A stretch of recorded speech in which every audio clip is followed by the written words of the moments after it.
ಯಾಕೋ ಗೊತ್ತಿಲ್ಲ ರಾಮ ಮಂದಿರ ವಿಚಾರದಲ್ಲಿ ಕಾಂಗ್ರೆಸ್ ನಾಯಕರು ಸರಣಿ ಎಡವಟ್ಟುಗಳನ್ನ ಮಾಡ್ತಾ ಇದ್ದಾರೆ. ಅವರು ಕೊಡ್ತಾ ಇರೋ ಹೇಳಿಕೆಗಳು ಎಡವಟ್ಟುಗಳ ರೀತಿಯಲ್ಲೇ ಭಾಸವಾಗ್ತಾ ಇದೆ.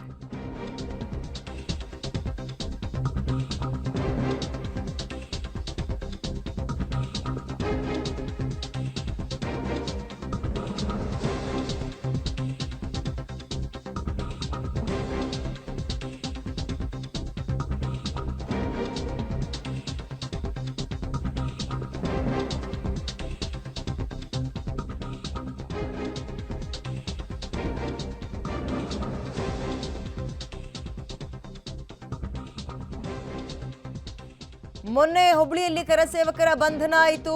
ಇವತ್ತು ಹರಿಪ್ರಸಾದ್ ಅವರು ಮತ್ತೊಂದು ಹೇಳಿಕೆ ಕೊಡೋದರ ಮುಖಾಂತರ ವಿವಾದವನ್ನ ಮಾಡ್ತಾ ಇದ್ದಾರೆ. ಕರ್ನಾಟಕದಲ್ಲೂ ಗೋದ್ರಾ ದುರಂತ ನಡಿಬಹುದು ಅನ್ನೋ ಹೇಳಿಕೆಯನ್ನು ಕೊಟ್ಟಿದ್ದಾರೆ. ಯಾಕಿರ್ಬೋದು ಇದು? ಅನುಮಾನನ ಅಥವಾ ಪ್ರಚೋದನೆಯ ಹೇಳಿಕೆನ, ಉಡಾಫೆ ಹೇಳಿಕೆನ? ಅನುಮಾನ ಅನ್ನೋದಾದ್ರೆ ಅವರಿಗೆ ಮುನ್ಸೂಚನೆ ಸಿಕ್ಕಿದ್ದಾದ್ರೂ ಯಾವ ವಿಚಾರದಿಂದ?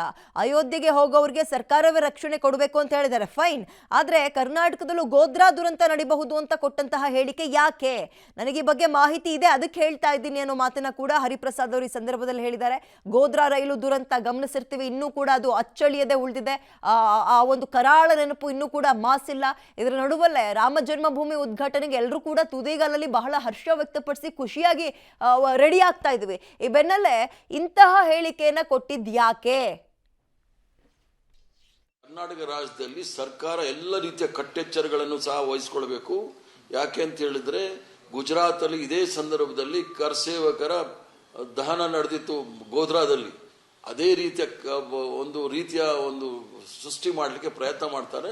ಕರ್ನಾಟಕ ರಾಜ್ಯದಲ್ಲಿ ಯಾವುದೇ ರೀತಿಯ ಅಹಿತಕರವಾದ ಘಟನೆ ನಡಲಿಕ್ಕೆ ಅವಕಾಶ ಕೊಡಬಾರ್ದು.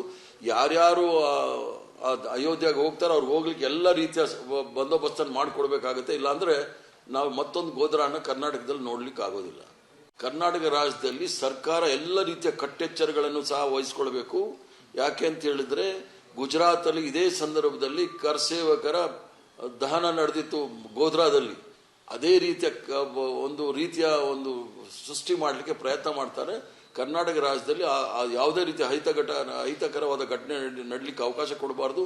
ಯಾರ್ಯಾರು ಅಯೋಧ್ಯೆಗೆ ಹೋಗ್ತಾರೋ ಅವ್ರು ಹೋಗ್ಲಿಕ್ಕೆ ಎಲ್ಲ ರೀತಿಯ ಬಂದೋಬಸ್ತನ್ನು ಮಾಡಿಕೊಡ್ಬೇಕಾಗತ್ತೆ. ಇಲ್ಲಾಂದ್ರೆ ನಾವು ಮತ್ತೊಂದು ಹರಿಪ್ರಸಾದ್ ಅವರ ಈ ಹೇಳಿಕೆ ಒಂದು ಕಡೆ ವಿವಾದ ಅನ್ನೋದು ಅಥವಾ ಒಂದು ಸೆನ್ಸಿಟಿವ್ ಒಂದು ಹೇಳಿಕೆ ಅಂತೂ ಹೇಳ್ಬೋದು. ಸೆನ್ಸಿಟಿವ್ ಸ್ಟೇಟ್ಮೆಂಟ್ ಅನ್ನ ಕೊಟ್ಟಿದ್ದಾರೆ ಅಂತ. ಬಟ್ ಏನಾದ್ರೂ ಮುನ್ನೆಚ್ಚರಿಕೆ ಒಂದು ಸುಳಿವಿದ್ರೆ ದಯವಿಟ್ಟು ಅವ್ರು ತಿಳಿಸ್ಬೇಕಾಗತ್ತೆ.